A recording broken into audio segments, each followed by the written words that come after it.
Quanto foi? Nisto, dentro dessa multidão que estava, ouviu-se um grito. Estão quebrando a padaria do Espanhol. Você sabe, a Espanha não entrou na guerra. A Espanha ficou em cima do muro, né? Todo mundo achava que era pró-nazista que eles eram. Bom, aí começou o quebra-quebra, começou na praça. Deixa eu mostrar aqui, para você ter uma ideia.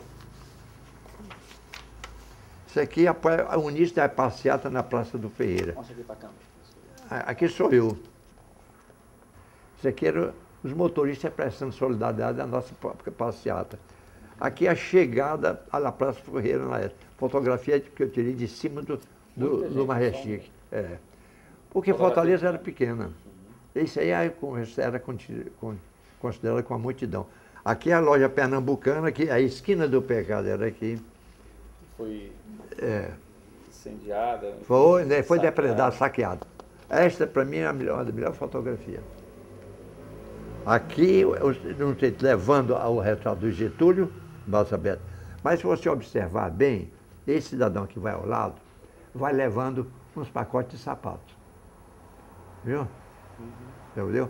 Foi do quebra-quebra da Casa Veneza. A padaria espiritual, que se reunia na Barão do Rio Branco, que era a Rua Formosa, ela tinha reuniões quase que diariamente, menos às quintas-feiras. E quando terminavam as reuniões, os padeiros, quer dizer, aqueles componentes que eram em número de 20, eles vinham aqui para a Praça do Ferreira, onde ficava o Café Java, aqui no canto da praça. E aqui eles iam beber, iam fumar, iam conversar, falar sobre literatura, sobre os últimos lançamentos da literatura francesa e portuguesa, e ao mesmo tempo eles iam flertar. O termo não era paquerar, era flertar, porque naquele tempo as moças faziam footing. Footing era o passeio circulando na praça, as moças de família, e os rapazes ficavam flertando com elas. Quem comandava esse grupo era o poeta Antônio Salles, que foi quem idealizou a padaria espiritual. E nesse regimento que ele fez, de 43 itens, tem um dos itens em que os padeiros têm que contar uma pilhéria, quer dizer, uma piada nas reuniões. E se a piada não tivesse graça, o padeiro tinha que pagar a conta aqui no Café Java, ou almoço no domingo. O próprio Grupo Clã, o Otacílio Colares, o Aloysio Medeiros, o Antônio Girão Barroso, o Guilherme Neto sempre participou. O Guilherme Neto, não sei se ele tinha problema de visão, uma vez viram a lua surgindo, dava até para ver a lua lá. E ele discutiu que a lua não era daquele tamanho que nós estávamos vendo, é porque ele tinha um problema de visão. Então essas coisas assim, meio curiosas, não é verdade? Eu acho que o homem que não participou dessa vida pública, dessa vida fora de casa, não se sentou na calçada, não se sentou nesse prolongamento da Praça Ferreira, não, o prolongamento da sala de visita, da calçada, dos cafés, aquele café sentado. Aquilo foi horrível quando terminou. Isso é um capítulo da sociologia. Os homens não podiam bancar porque ninguém pagava, o dinheiro não dava, os imóveis foram se valorizando e nós sentávamos lá do Grupo Clã para tomar café e nós fechávamos vários cafés, o Café do Comércio, o Café Globo, o Café Odeon. Não tinha café que sustentasse. Essa nossa freguesia era uma freguesia para derrotar, para levar à falência qualquer estabelecimento. E o pior é que os donos do café comercial, acho que era ele, o homem incentivava: não senhor, não, estão reclamando, mas não reclamo não, faço questão, e se vira café de graça para nós, porque ele era um intelectual, ele queria, frustrado, ele queria ser intelectual, ele gostava de ouvir aquela conversa, que era uma conversa muito interessante. Os grandes problemas literários eram discutidos ali, né? De escolas, o romantismo, o modernismo, o parnasianismo, tudo era discutido ali, então ele gostava dessa coisa. Então, a nossa reunião não era para contar anedota imoral, nem contar anedota, era para falar política, falar desses assuntos assim, de literatura, de livro que um estava lendo e tal, coisa. Mas a nossa formatação era essa, era muito boa. Então, a Praça do Ferreira era uma passagem. E nós íamos também para flertar com os meninos do colégio militar, os meninos do liceu, e íamos ser o grande espetáculo desses mesmos meninos, que ficavam aguardando o vento que vinha lá da Praia Formosa para levantar as nossas saias, que eram saias bastante largas, bastante vistosas. E nós fazíamos aqueles gritos, ai, segurando as saias, que aquilo era delícia nossa, que nós fazíamos de conta que não estávamos gostando, mas estávamos, tanto que íamos lá.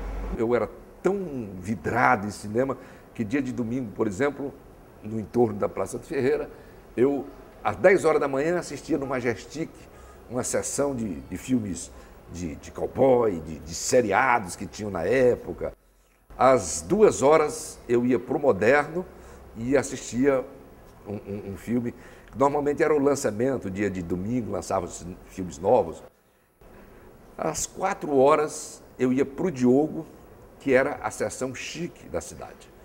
Você, não importava se fosse jovem, criança, velho, todos os rapazes, todos os homens, teriam que ir de gravata, paletó e gravata, para assistir o cinema. Então, quando quiseram modificar tudo isso, houve até uma polêmica na imprensa e tudo mais. Então, no fim dos contos, acabaram esse negócio de usar paletó para entrar no cinema. Nós, os estudantes, frequentávamos mais o Majestic.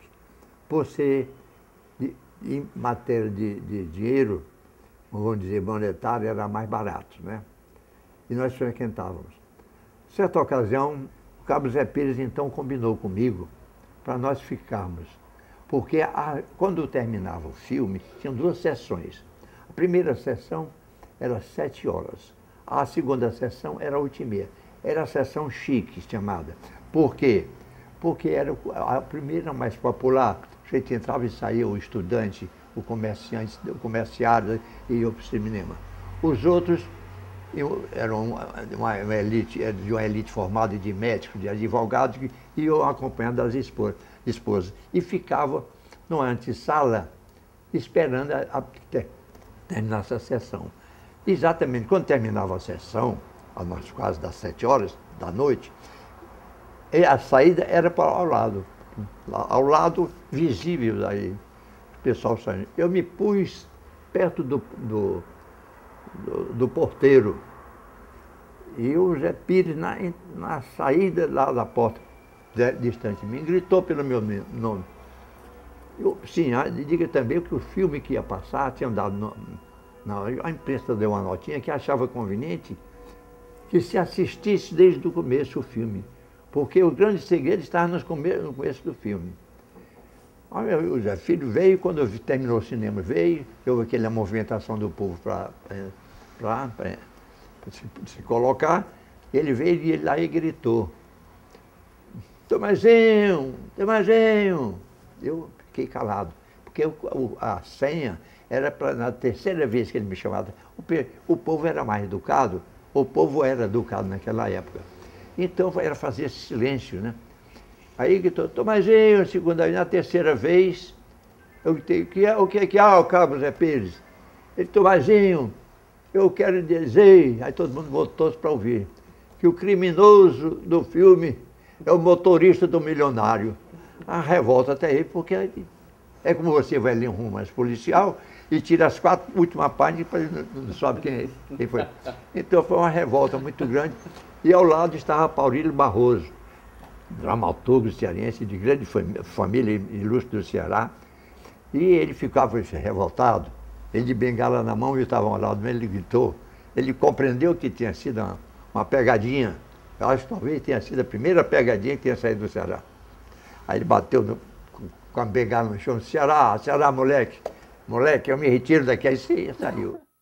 Na Praça do Ferreira tinha a Rua Pará, entre a Rua Pará e a Rua Guilherme Rocha. Aquele quarteirão foi demolido e foi construído o abrigo central de uma empresa que foi criada por Edson Queiroz, pelo Edson e mais outros sócios, e construiu o abrigo central, que tinha um contrato com a prefeitura para explorar aquilo durante tantos e tantos anos.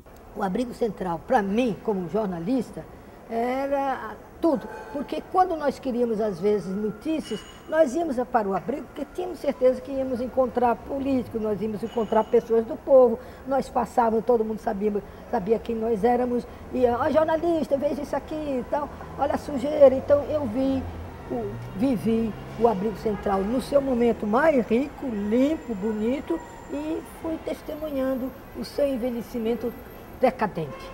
Ali eu vi o Sartre com a Simone de Beauvoir passando e atravessando a praça até o Excelsior Hotel. Ali eu vi inúmeros acontecimentos, vi atrizes estrangeiras, vi o Garrincha, vi o Didi, vi o Telê, vi os craques da minha adoração infantil que eu tinha pelo futebol. Muitos acontecimentos interessantes. É uma praça que tem uma história bacana para as várias gerações. Mas a Praça do Ferreira era o ponto central dessa cidade, né? Os bondes passavam por lá, rodeava o bonde, passava, rodeava a Praça do Ferreira. Porque a Praça do Ferreira era o nosso refúgio da boêmia, do jeito que queria dizer, quando nós queríamos conversar. Eu sou do tempo da Praça do Ferreira, dos bancos verdes, pintados a verde. Tudo era verde, a grama era verde, os bancos verdes. E nós nos sentávamos ali, era uma beleza. A partir de 1918, começou um costume em Fortaleza das pessoas virem no final da tarde, no cair da noite, para a praça e se sentavam para conversar. Converscote vespertino ou da boca da noite, não é? E os bancos tinham nomes. O primeiro se chamava Banco da Opinião Pública. E grandes figuras da cidade, membros da Academia Cearense de Letras, elementos da política, magistrados, deputados, juízes, eles se sentavam no banco e ficavam conversando até 9 horas da noite. Chegavam cedo, 6 horas, 6h30, conversavam. Esses bancos tiveram uma importância muito grande na história de Fortaleza, porque até os júris eram antecipados na praça, porque se comentava os assuntos mais importantes, se comentava política, se comentava sobre justiça, e um falatório normal da cidade. Então, além do Banco da Opinião Pública, depois surgiu o Banco da Democracia e depois o outro banco, ou o banco que não tinha nome. Por último, é a nossa confraria dos banqueiros da Praça do Ferreira. O objetivo da confraria é praticar amizade e solidariedade, sendo que essa amizade é uma questão pessoal e a solidariedade se estende até o interesse social.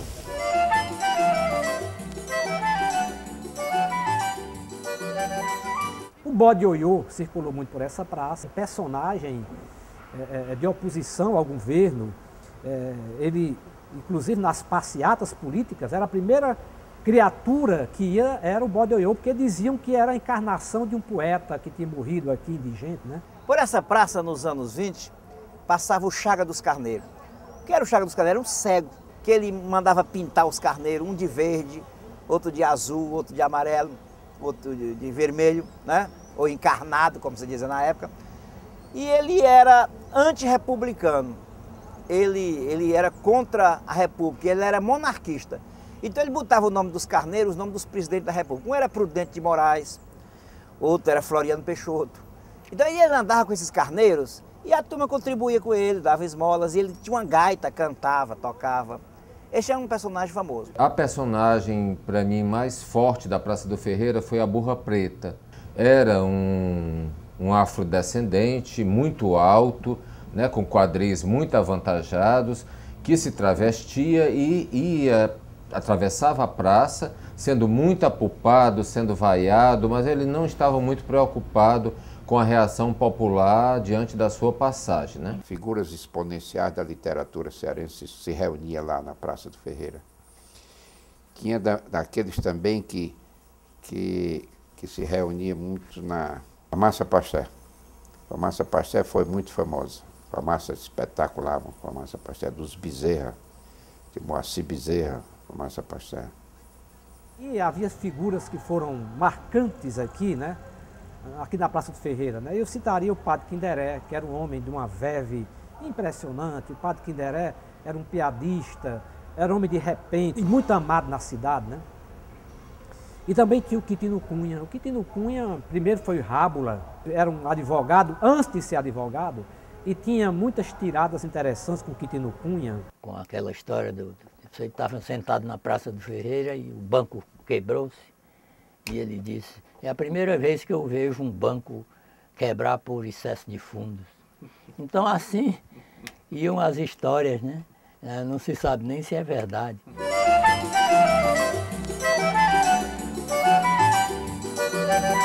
E a Praça do Ferreira era um local onde tinha comícios, onde as pessoas se reuniam. E o prefeito Zé Walter transformou essa praça, modificou de uma maneira tal que ela perdeu o aconchego que ela tinha. Talvez tenha sido também de propósito para que não houvesse as reuniões populares. A gente não culpa especificamente o Zé Walter, e sim a consciência do fortalezense em relação à preservação e à história da cidade. Há quem diga, né, digamos assim, no âmbito da opinião politizada, assim, inclusive no pessoal que se origina da minha própria experiência juvenil também, com a esquerda, naquela luta contra a ditadura, etc., há uma ideia que eu considero muito apressada e de uma certa maneira injusta com o prefeito, de que a praça foi feita para combater passeatas, para criar uma espécie de bunker. Isso é muito ingênuo e não é verdadeiro. Na verdade, pelo menos do meu testemunho, eu não considero que isso é verdadeiro. O que ocorreu com aquela praça, na realidade, nunca houve esse propósito no projeto. Não acredito, e o pouco que eu estava próximo na época, eu sei que ela não foi desenhada para servir a este propósito. Isso é uma interpretação, digamos assim, por conveniências assim, da época. Agora, foi feita por quê? Porque os técnicos da hora, o pessoal que rondava e rodeava o prefeito, achavam que devia fazer, por causa da expulsão, etc, etc. Mas eu não tinha nada. Qual seria o lucro que uma administração teria indo contra a vontade popular? Só se eu fosse um débil mental, eu acho que eu não sou. Então, se me fosse dado renovar a minha ideia hoje, eu não faria novamente. Aquilo precisava ser resgatado. Então nós, naquela época, o Juracy era o prefeito, nós levamos o doutor Juracy ao CDL, fizemos um grande movimento de toda a sociedade, pedindo, cobrando, colaborando com a questão da praça. Eu tinha retornado do Rio de Janeiro, onde eu vivi 15 anos, e aí nós recebemos um convite, eu e o Delberg Ponce Leão, que era um arquiteto funcionário da prefeitura, e eu, junto com ele, recebemos um convite do prefeito, um convite especial para elaborar um projeto de reforma. E eu me recordo que ele perguntou, então, o que se faria. E eu tive coragem, nesse momento, de dizer, não sei como até hoje, mas eu tive coragem de dizer a seguinte frase: um trator.